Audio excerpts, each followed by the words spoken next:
വർഷങ്ങൾക്ക് മുൻപ് നടന്ന ഒരു ഫ്ലാഷ് ബാക്ക് കാണിച്ചുകൊണ്ടാണ് കഥ ആരംഭിക്കുന്നത്. ധീരനായ അമേരിക്കൻ പട്ടാളക്കാരനാണ് നമ്മുടെ കഥാനായകനായ മേസൺ പെറ്റിറ്റ്സ്. മേസണും സംഘവും ഹെലികോപ്റ്ററിൽ ഒരു മിഷൻ ചെയ്യാനായിട്ടാണ് പോകുന്നത്. സൗത്ത് അമേരിക്കയിലെ പെൽഡോണിയ എന്ന നാട്ടിലെ പ്രസിഡന്റാണ് ജുവാൻ വെനിഗാസ്. അദ്ദേഹം ഒരു ഡിക്റ്റേറ്റർ ആണ്. അപ്പോൾ അതുകൊണ്ടാണ് അമേരിക്കൻ പട്ടാളക്കാര് അദ്ദേഹത്തെ പിടിക്കാനായിട്ട് പെൽഡോണിയയിലേക്ക് പോകുന്നത്. എന്നാൽ ഇത് മനസ്സിലാക്കിയ ജുവാൻ വെനിഗസ് ആ പട്ടാളക്കാർ യാത്ര ചെയ്ത ഹെലികോപ്റ്റർ അറ്റാക്ക് ചെയ്യുകയാണ്. ഹെലികോപ്റ്ററിലുണ്ടായ സകല പട്ടാളക്കാരും കൊല്ലപ്പെട്ടു. എന്നാൽ മേസൺ മാത്രം അതിസാഹസികമായിട്ട് രക്ഷപ്പെട്ടു. പക്ഷേ ആ അപകടത്തിൽ മേസണിന്റെ ബാക്കിന് വലിയ പരിക്കേറ്റു. അങ്ങനെ മേസണിന് പട്ടാളത്തിലെ ജോലി അവസാനിപ്പിക്കേണ്ടതായിട്ട് വന്നു. അതിനുശേഷം മേസൺ നിയമം പഠിക്കുകയും വക്കീലാവുകയും ചെയ്തു. ഇപ്പോൾ മേസൺ ഭാര്യയും ഒരു മോളുമായിട്ട് കുടുംബജീവിതം നയിക്കുകയാണ്. എന്നാൽ മേസൺ തന്റെ ഈ ജീവിതത്തിൽ ഒട്ടും സന്തോഷവാനല്ല. കാരണം മേസണിന് വക്കീലാവാൻ ഒട്ടും താല്പര്യമില്ലായിരുന്നു. വേറെ വഴിയില്ലാത്തത് കൊണ്ടും ബാക്കിന് പരിക്കേറ്റത് കൊണ്ടും മാത്രമാണ് ഇഷ്ടമില്ലാതെ മേസൺ ഈ ജോലി ചെയ്യുന്നത്. തന്റെ ജീവിതത്തിൽ ഒട്ടും പർപ്പസ് ഇല്ലാത്തതുപോലെയാണ് മേസൺ ജീവിക്കുന്നത്.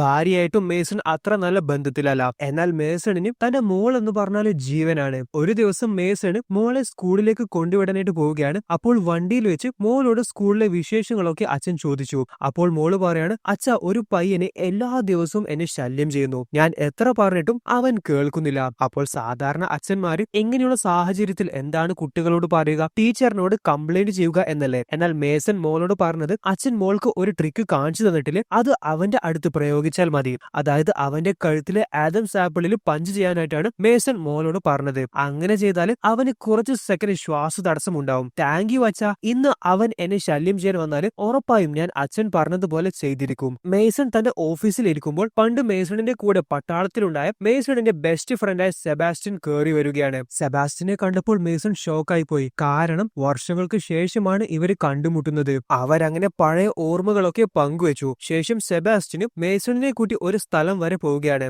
അപ്പോൾ ഇതാണ് CDI. സെബാസ്റ്റ്യൻ സ്വന്തമായി നടത്തുന്ന ഒരു പ്രൈവറ്റ് ഇൻവെസ്റ്റിഗേഷൻ സ്ഥാപനമാണ് CDI, അഥവാ കോൺട്രാക്റ്റഡ് ഡിഫൻസ് ഇനീഷ്യേറ്റീവ്സ്. 7 വർഷങ്ങൾക്ക് മുൻപാണ് സെബാസ്റ്റ്യൻ ഈ സ്ഥാപനം ആരംഭിച്ചത്. ഇവിടെ ജോലി ചെയ്യുന്ന ഓൾമോസ്റ്റ് എല്ലാവരും റിട്ടയർഡ് ആയിട്ടുള്ള മികച്ച പോലീസ് ഓഫീസേഴ്സും പട്ടാളക്കാരൊക്കെയാണ്. അപ്പോൾ സെബാസ്റ്റ്യൻ എന്തിനാണ് മേസണിനെ ഇവിടെ വിളിച്ചു വരുത്തിയത് എന്ന് ഏകദേശം നിങ്ങൾക്ക് മനസ്സിലായിട്ടുണ്ടാവും. വേറൊന്നിനുമല്ല, അവരുടെ ടീമിൽ മേസണിനെ കൂടി ചേർക്കാനാണ്. എന്നാൽ മേസൺ അതിന് താല്പര്യം കാണിക്കുന്നില്ല. കമോൺ ബ്രോ, നിനക്ക് താല്പര്യമുണ്ട് എന്ന് എനിക്കറിയാം. നീ ഇപ്പോൾ ചെയ്യുന്ന വക്കീൽ ജോലി നീ ഇഷ്ടമില്ലാതെയാണ് ചെയ്യുന്നത്, എനിക്ക് നന്നായിട്ട് അറിയാം. പിന്നെ നിന്റെ ബാക്ക് ഇഞ്ചറി, അതൊക്കെ എത്ര വർഷങ്ങൾക്ക് മുൻപ് നടന്നതാ. നീ അതും ആലോചിച്ചിരുന്നാൽ ഇങ്ങനെ ഇരിക്കത്തേയുള്ളൂ. അപ്പോൾ മേസൺ എന്താണ് ജോലി എന്ന് ചോദിച്ചു. അപ്പോൾ സെബാസ്റ്റ്യൻ സ്ക്രീനിൽ പെൽഡോണിയയിലെ പ്രസിഡന്റായ ജുവാൻ വെനിഗസിന്റെ ഫോട്ടോ കാണിച്ചു കൊടുത്തു. അപ്പോൾ മേസണിന് ദേഷ്യം വന്നു. നമ്മുടെ സകല ടീംമേറ്റ്സിനെയും കൊന്നവന് വേണ്ടിയാണോ ഞാൻ ജോലി ചെയ്യേണ്ടത് എന്ന് മേസൺ ചോദിച്ചു. ഏയ്, അവന് വേണ്ടിയൊന്നുമല്ല. കഴിഞ്ഞ 10 വർഷത്തിലധികമായിട്ട് ജുവാൻ വെനിഗസ് മാധ്യമങ്ങളെ ഒന്നും ഫേസ് ചെയ്യാറില്ല.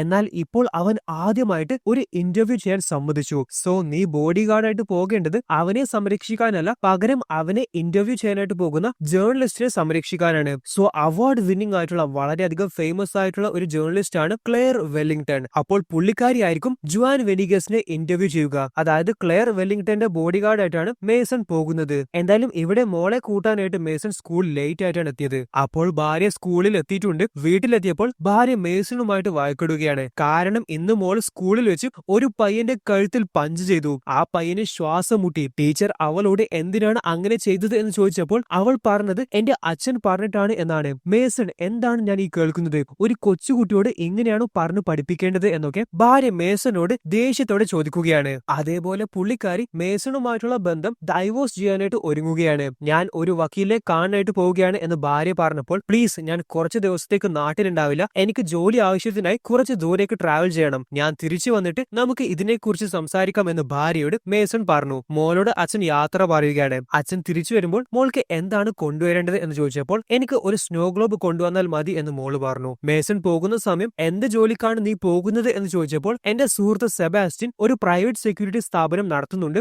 അവന് വേണ്ടി കുറച്ചു ദിവസത്തേക്കുള്ള ജോലി മാത്രമാണ്. അതിനുശേഷം ഞാൻ തിരിച്ചു വരും എന്ന് മേസൺ ഭാര്യയോട് പറഞ്ഞു. സോ ഇവിടെ ക്ലെയർ വെല്ലിംഗ്ടൺ നടന്നു പോകുമ്പോൾ മേസൺ മാഡം എന്ന് പിന്നാലെ ഓടി പുള്ളിക്കാരിയെ വിളിക്കുകയാണ്. മേസണിന്റെ കയ്യിൽ ഒരു ബുക്കും പേനയുമുണ്ട്. അപ്പോൾ ക്ലെയർ കരുതി മേസൺ തന്റെ ആരാധകനായിരിക്കും, തന്റെ ഓട്ടോഗ്രാഫിന് വന്നതായിരിക്കുമെന്ന്. ആ ബുക്ക് വാങ്ങിച്ച് പുള്ളിക്കാരി ഓട്ടോഗ്രാഫ് നൽകി. മാഡം, ഞാൻ CDയിൽ നിന്ന് വരുന്നതാ. എന്റെ പേര് മേസൺ എന്നാണ്. ഓഹ്, നീയാണല്ലേ എന്റെ ബോഡി ഗാർഡ്. ക്ലെയർ വെല്ലിംഗ്ടണിന് പെൽഡോണിയിലേക്ക് വരാൻ ജുവാൻ ഒരു പ്രൈവറ്റ് ജെറ്റ് അയച്ചിട്ടുണ്ട്. അങ്ങനെ ക്ലെയറും മേസണും പെൽഡോണിയയിലേക്ക് പ്രൈവറ്റ് ജെറ്റിൽ വന്നിറങ്ങി. അവരെ പെൽഡോണിയയിലേക്ക് സ്വാഗതം ചെയ്യാനായിട്ട് പ്രസിഡന്റ് ജുവാൻ വെനിഗസ് തന്നെ നേരിട്ട് എത്തിയിട്ടുണ്ട്. ജുവാന്റെ സെക്യൂരിറ്റി മേസണിനെ പരിശോധിച്ചു. എന്നിട്ട് മേസണിന്റെ കൈവശമുള്ള എല്ലാ വെപ്പൺസും അവര് വാങ്ങിച്ചു വെച്ചു. എനിക്ക് ഇത് കൈവശം വെക്കാൻ പെർമിഷൻ ഉണ്ട് എന്നൊക്കെ മേസൺ പറയുന്നുണ്ടെങ്കിലും ജുവാന്റെ ബോഡി ഗാർഡ്സ് അതൊന്നും കാര്യമാക്കാതെ മേസണിന്റെ സകല വെപ്പൺസും പിടിച്ചെടുത്തു. പ്രസിഡന്റ് ജുവാൻ വെനിഗസിന്റെ അതേ കാറിൽ തന്നെയാണ് മേസണും ക്ലെയറും കയറിയിട്ടുള്ളത്. ആ കാറിന്റെ മുന്നിലും പിന്നിലുമായിട്ട് എസ്കോർട്ട് കാർസും ഉണ്ട്. കാറിൽ വെച്ച് ജുവാൻ മേസണിനോട് ചോദിക്കാണ്, സോ നിനക്ക് എന്നെ മുന്നേ അറിയാം അല്ലെ? വർഷങ്ങൾക്ക് മുൻപ് നീ പട്ടാളത്തിൽ ജോലി ചെയ്തിരുന്നു അല്ലെ? അപ്പോൾ ഇത് കേട്ടപ്പോൾ മേസണിന്റെ മുഖം മാറി. നീ പേടിക്കൊന്നും വേണ്ട,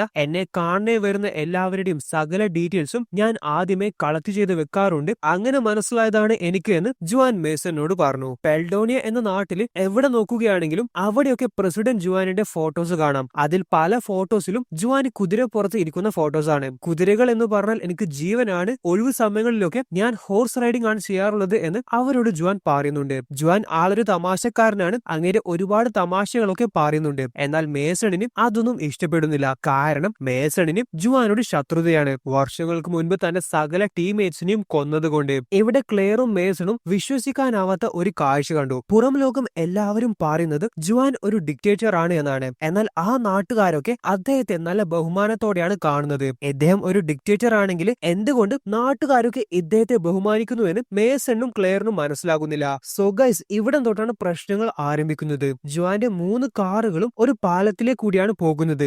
ആ സമയമാണ് മുന്നിലുള്ള കാറിൽ ശത്രുക്കൾ വെടിവെച്ച് തകർത്തത്. അതിനുശേഷം കൂടുതൽ ഫോഴ്സ് മുന്നിൽ വന്ന് അവരുടെ കാറിന്റെ മുന്നിൽ ഇരിക്കുന്ന 2 പേരും വെടിവെച്ച് കൊന്നുകളഞ്ഞു. ഇനി എന്ത് ചെയ്യുമെന്ന് മേസണിന് ഒരു ഐഡിയയും കിട്ടുന്നില്ല. മേസണിന്റെ കൈവശമാണെങ്കിൽ തോക്കുമില്ല. മേസൺ ഡ്രൈവർ സീറ്റിൽ കയറി കാർ റിവേഴ്സ് എടുക്കാനായി നോക്കിയപ്പോൾ പിന്നിലുള്ള കാറിനും ശത്രുക്കൾ വെടിവെച്ച് തകർത്തു. അങ്ങനെ എങ്ങോട്ടും പോകാനാവാത്ത അവസ്ഥ. പക്ഷെ പിന്നീട് നമ്മൾ നോക്കുകയാണെങ്കിൽ മേസൺ അതിസാഹസികമായിട്ട് കാർ മുന്നോട്ടേക്ക് ഡ്രൈവ് ചെയ്ത് അതിലെ 1-2 പേരെ ഇടിച്ച് കൊന്നുകളഞ്ഞു. അവരുടെയൊക്കെ ഗൺസ് മേസൺ കൈക്കലാക്കുകയും ചെയ്തു. എന്നിട്ട് ധീരനായ മേസൺ അവരെ ആക്രമിക്കാനായി എത്തിയവരൊക്കെ വെടിവെച്ച് കൊല്ലുകയാണ്. ഈ ഷൂട്ട് ഔട്ട് നടക്കുന്ന സമയം മേസണിന്റെ നടുവെട്ടുകയും ചെയ്തു. അങ്ങനെ ആ നടുവേദനയും സഹിച്ചുകൊണ്ടാണ് മേസൺ പോരാടുന്നത്. ഫൈനലി മേസൺ എല്ലാവരും കൊന്നുകളഞ്ഞു. മേസണിനെ ജുവാൻ അഭിനന്ദിക്കുകയാണ് തന്റെ ജീവനെ രക്ഷിച്ചതിന്. അപ്പോൾ മേസൺ അദ്ദേഹത്തോട് ദേഷ്യം പിടിച്ചു. താൻ ഇത്രയും വലിയ പ്രസിഡന്റ് ആയിട്ട് സ്വന്തം ജനങ്ങൾ വരെ തന്നെ കൊല്ലാൻ ശ്രമിക്കുന്നു. അപ്പോൾ ജുവാൻ പറയാണ്, ഇപ്പോൾ ഇവിടെ ആക്രമണം നടത്തിയത് എതിർ പാർട്ടിക്കാരാണ്. അവര് ഒരുപാട് കാലമായി എന്നെ കൊല്ലാനായിട്ട് ശ്രമിക്കുന്നു. എന്തായാലും മേസൺ ക്ലെയറിനോട് പറയാണ്, ഇനി ഇങ്ങേരുടെ കൂടെ പോകുന്നത് നമുക്ക് 2 പേർക്കും നല്ലതല്ല. അതുകൊണ്ട് നമ്മൾക്ക് ഇപ്പോൾ തന്നെ സ്ഥലം വരണം. തിരിച്ച് നാട്ടിലേക്ക് പോകാനുള്ള ഹെലികോപ്റ്റർ അയക്കാനായി ഞാൻ സെബാസ്റ്റ്യനെ വിളിച്ചു പറഞ്ഞോളാം. അങ്ങനെ മേസണും ക്ലെയറും അവിടെ നടന്നു പോവുകയാണ്. സോ അവര് 2 പേരും ഇപ്പോൾ ഒരു കാട്ടിലെ കൂടിയാണ് നടന്നു പോകുന്നത്. കാരണം മെയിൻ റോഡ് വഴി അവർക്ക് പോകാനാവത്തില്ല.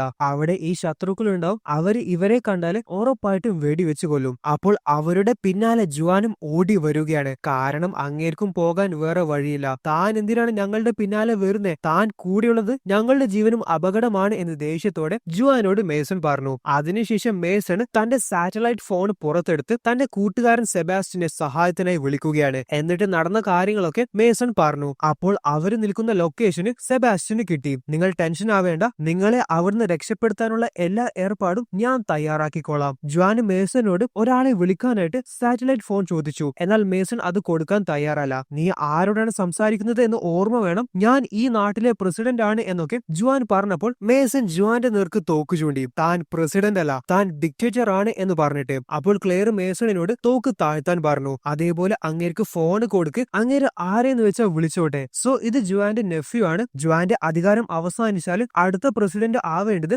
ജോർജ് എന്ന ജുവാന്റെ ഈ നെഫ്യൂ ആണ്. അപ്പോൾ ജോർജിനെയാണ് ജുവാൻ കോൾ ചെയ്തത്. എന്നിട്ട് അവനോട് നടന്ന കാര്യങ്ങളൊക്കെ ജുവാൻ പറഞ്ഞു. അങ്കിള് പേടിക്കേണ്ട, ഞാൻ അങ്കിളിനെ രക്ഷിക്കാനായി ആൾക്കാരെ വിട്ടോളാം. സോ കോൾ കട്ട് ചെയ്തതിനു ശേഷം ജോർജ് ജനറൽ ഓഫീസറിനോട് പറയാണ് എന്റെ അങ്കിൾ ചത്തിട്ടില്ല എന്ന്. അതായത് ജുവാനെ കൊല്ലാനായി വരുന്നവരുടെ പിന്നിൽ ജുവാന്റെ സ്വന്തം നെഫ്യൂ തന്നെയാണ്.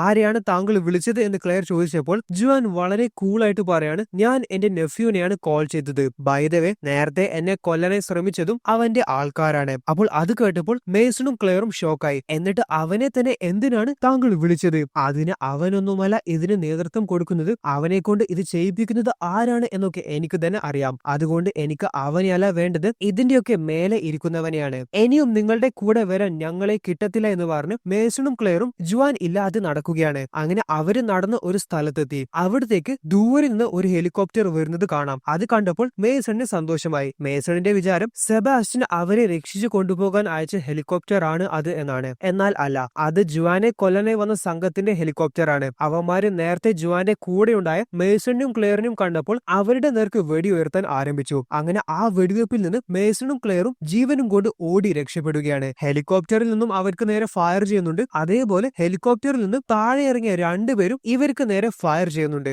എന്നാൽ അതിൽ നിന്നൊക്കെ അതിസാഹസികമായിട്ട് തന്നെയാണ് മേസണും ക്ലെയറും ഓടി രക്ഷപ്പെടുന്നത്. ഫൈനലി ഒരു സ്ഥലത്തെത്തിയപ്പോൾ മേസൺ തന്റെ കയ്യിലുള്ള വലിയ ഗൺ സെറ്റ് ചെയ്തു. എന്നിട്ട് അത് ഹെലികോപ്റ്റർ പൈലറ്റിന് നേരെ പോയിന്റ് ചെയ്തു. എന്നിട്ട് പൈലറ്റിനെ വെടിവെച്ചു. സോ ഹെലികോപ്റ്റർ കൺട്രോൾ തെറ്റി ക്രാഷ് ആവുകയാണ്. അതിനുശേഷം അവര് രണ്ടുപേരും കാട്ടിലെ കൂടിയാണ് ഓടി രക്ഷപ്പെടാനായിട്ട് പോകുന്നത്. അവരുടെ പിന്നാലെ രണ്ടുപേര് വരുന്നുമുണ്ട്. അപ്പോൾ ക്ലെയറിനെ മേസണിന് മിസ്സായി. ക്ലെയർ പേടിച്ചിട്ട് ഒരു മരത്തിന്റെ ബാക്ക് സൈഡിലായിട്ട് ഒളിച്ചിരുന്നു. എന്നാൽ ഒരുത്തൻ ക്ലെയറിനെ കണ്ട് പുള്ളിക്കാരിയെ വെടിവെച്ച് കൊല്ലാനായിട്ട് പോവുകയാണ്. എന്നാൽ പെട്ടെന്ന് മേസൺ ചാടി വന്ന് അവനെ ഇടിക്കുകയും അവന്റെ കഴുത്ത് പിടിച്ച് അവനെ കൊന്നു കളയുകയും ചെയ്തു. എന്നാൽ അവനെ കൊന്നു കഴിഞ്ഞതിനു ശേഷം മറ്റവൻ അവരുടെ മുന്നിൽ പ്രത്യക്ഷപ്പെട്ടു. ഇനി മേസണിനും ക്ലെയറിനും അവന്റെ അടുത്തുനിന്ന് രക്ഷപ്പെടാൻ ഒരു വഴിയുമില്ല. മരണത്തിന് കീഴടങ്ങുക, അത് മാത്രമാണ് ഏക വഴി. എന്നാൽ അവനെ പെട്ടെന്ന് ആരോ പിന്നിൽ നിന്ന് വെടിവെച്ച് കൊന്നു കളഞ്ഞു. ആൻഡ് അത് വേറെ ആരുമല്ല, പ്രസിഡന്റ് ജുവാനാണ്. ഗൈസ്, ഒരു കാര്യം പറയട്ടെ, ഈ വീഡിയോ കാണുന്ന ഓൾമോസ്റ്റ് 90% പേരും ചാനൽ സബ്സ്ക്രൈബ് ചെയ്യാതാണ് വീഡിയോ കാണുന്നത്. നിങ്ങൾ സബ്സ്ക്രൈബ് ചെയ്യുകയാണെങ്കിൽ നിങ്ങൾക്കായി കൂടുതൽ നല്ല നല്ല വീഡിയോസ് കൊണ്ടുവരാൻ അതെനിക്ക് വലിയ ഒരു മോട്ടിവേഷൻ തന്നെയായിരിക്കും. അപ്പോൾ സബ്സ്ക്രൈബ് ചെയ്യാത്തവർ ഇപ്പോൾ തന്നെ സബ്സ്ക്രൈബ് ചെയ്യൂ. So back to the story. ഇനി ആരാണ് ജുവാനെ കൊല്ലാനായിട്ട് നടക്കുന്ന സംഘത്തിന്റെ പ്രധാന ലീഡർ എന്ന് ചോദിക്കുകയാണെങ്കിൽ അദ്ദേഹമാണ് ജാൻ കോഹോർസ്റ്റ്. ജുവാനെ പ്രസിഡന്റ് സ്ഥാനത്ത് നിന്ന് താഴെ ഇറക്കാൻ വേണ്ടിയാണ് ജാന് ജോർജിന്റെ അറിവോടുകൂടി പ്രസിഡന്റ് ജുവാനെ കൊല്ലാനായി നടക്കുന്നത്. അദ്ദേഹമാണ് ഈ സംഘത്തിന് ജുവാനെ കൊല്ലാനായി നേതൃത്വം നൽകുന്നത്. അപ്പോൾ അങ്ങേരുടെ ഹെലികോപ്റ്റർ ആണ് മേസണ് വെടിവെച്ച് താഴെയിട്ടത്. അപ്പോൾ ജാനിന് നല്ല ദേഷ്യം വരുന്നുണ്ട്. ജുവാനെ മാത്രം കൊന്നാൽ പോരാ, ആ മറ്റവനെയും ആ സ്ത്രീയും കൂടി കൊന്നു കളയണം. അവൻ ഒറ്റൊരുത്തൻ കാരണമാണ് ജുവാനെ ഞങ്ങൾക്ക് മിസ്സായത്. സോ ഇവിടെ അവര് ഒരുപാട് ദൂരെ നടന്ന് കാട്ടിൽ റെസ്റ്റ് എടുക്കാനായി ഇരുന്നതാണ്. ആ സമയം ക്ലെയർ മേസണിനോട് പേഴ്സണൽ കാര്യങ്ങളൊക്കെ ചോദിക്കുന്നുണ്ട്. അതായത് കല്യാണം കഴിച്ചതാണോ എന്നൊക്കെ. അപ്പോൾ മേസൺ അതെ, എന്റെ കല്യാണം കഴിഞ്ഞതാണ്, എനിക്കൊരു മോളും ഉണ്ട് എന്ന് പറഞ്ഞു. എന്നാൽ മേസണിന്റെ കയ്യിൽ വെഡിങ് റിംഗ് ഒന്നുമില്ല. അത് ക്ലെയർ ചോദിച്ചപ്പോൾ മേസൺ തന്റെ ഭാര്യയുമായിട്ടുള്ള പ്രശ്നത്തെ കുറിച്ചൊക്കെ പറയുകയാണ്. ഞങ്ങൾ ഡൈവോഴ്സിന്റെ വക്കിൽ നിൽക്കുകയാണ് എന്നൊക്കെ. സോ സംഭവം വേറൊന്നുമല്ല, ധീരനായ മേസണിനോട് ക്ലെയർ എന്ന ജേർണലിസ്റ്റിന് ചെറിയ ഇഷ്ടമൊക്കെ തോന്നി തുടങ്ങിയിട്ടുണ്ട്. അപ്പോൾ മേസൺ സിംഗിൾ ആണോ അല്ലയോ എന്നൊക്കെ അറിയാൻ വേണ്ടിയാണ് പുള്ളിക്കാരി ഈ ചോദ്യമൊക്കെ ചോദിച്ചത്. എന്തായാലും ഡൈവോഴ്സിന്റെ വക്കിൽ നിൽക്കുന്നത് കൊണ്ട് മേസണിനെ വളക്കാൻ തനിക്ക് ഒരു ചാൻസ് ഉണ്ട് എന്ന് ക്ലെയറിന് മനസ്സിലായി. അവർ ഇരിക്കുന്ന കാട്ടിന്റെ തൊട്ടടുത്തായിട്ട് ഒരു ഗ്രാമമുണ്ട്.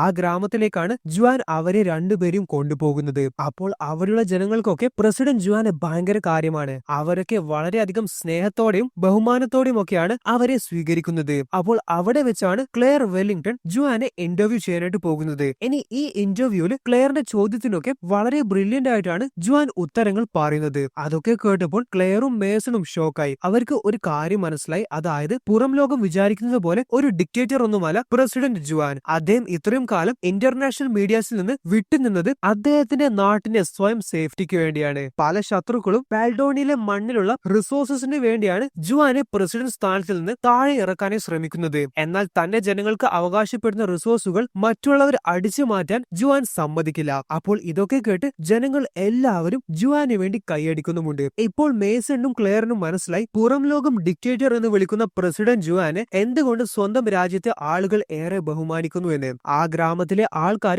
മേസണിനും ക്ലെയറിനും ആ രാത്രി ഉറങ്ങാൻ ഒരു മുറിയാണ് നൽകിയത്. മേസൺ സോഫയിലാണ് ഉറങ്ങാനായി കിടക്കാൻ പോകുന്നത്. എന്നാൽ ക്ലെയർ തന്റെ അവസരം മുതലാക്കാം എന്ന് തീരുമാനിച്ചു. പുള്ളിക്കാരി മേസണിനെ വശീകരിക്കാനായി നോക്കുകയാണ്. എന്നാൽ മേസൺ പുള്ളിക്കാരിയോട് താല്പര്യം കാണിക്കുന്നില്ല. അപ്പോൾ തന്നെ ക്ലെയർ മേസണിനോട് നിനക്ക് ഇപ്പോഴും നിന്റെ ഭാര്യ ഇഷ്ടമാണല്ലേ എന്ന് ചോദിച്ചു. പുള്ളിക്കാരി ഗുഡ് നൈറ്റും പറഞ്ഞ് ഉറങ്ങാനായി ചെന്നു. അടുത്ത ദിവസം രാവിലെ തന്നെ മേസണിനെ കാണാനായിട്ട് ജുവാൻ വന്നു. എന്നിട്ട് അദ്ദേഹം മേസണിനോട് ചോദിക്കാണ്, നിന്നെ എന്തിനാണ് ഇങ്ങോട്ടേക്ക് അയച്ചത് എന്ന്. അപ്പോൾ ക്ലെയറിന്റെ പ്രൊട്ടക്ഷന് വേണ്ടിയാണ് എന്ന് മേസൺ മറുപടി കൊടുത്തു. എന്നാൽ നിന്നെ ഇവിടത്തേക്ക് അയച്ചത് അതിനല്ല, നിന്നെ എന്തിനാണ് ഇവിടെ അയച്ചത് എന്ന് നിനക്ക് മനസ്സിലായിട്ടില്ലെങ്കിലും നീ ഇവിടെ കാലുകുത്തിയ അന്ന് തന്നെ എനിക്ക് അത് മനസ്സിലായതാണ്. എന്റെ സംശയമായോ? സംശയം തീർക്കാൻ നിന്നെ ഇവിടെ അയച്ച ആളുടെ അടുത്ത് തന്നെ ചോദിച്ചാൽ മതി. ശേഷം മേസൺ സെബാസ്റ്റിനെ കോൾ ചെയ്തു. എന്നിട്ട് ഇതിനെ കുറിച്ചൊക്കെ ചോദിച്ചു. അപ്പോൾ സെബാസ്റ്റിൻ പറയാണ്, എടാ നിന്നെ അവിടെ അയച്ചത് ജേർണലിസ്റ്റിന്റെ പ്രൊട്ടക്ഷന് വേണ്ടി മാത്രമല്ല, പണ്ട് നമ്മുടെ ആൾക്കാരെ കൊന്ന ജുവാനെ കൊല്ലാൻ കൂടിയാണ്. പക്ഷെ ഇപ്പോൾ അവനെ അവിടുന്ന് അറ്റാക്ക് ചെയ്ത് കൊല്ലാൻ അവന്റെ ആൾക്കാർ തന്നെ ശ്രമിക്കുന്നുണ്ട്.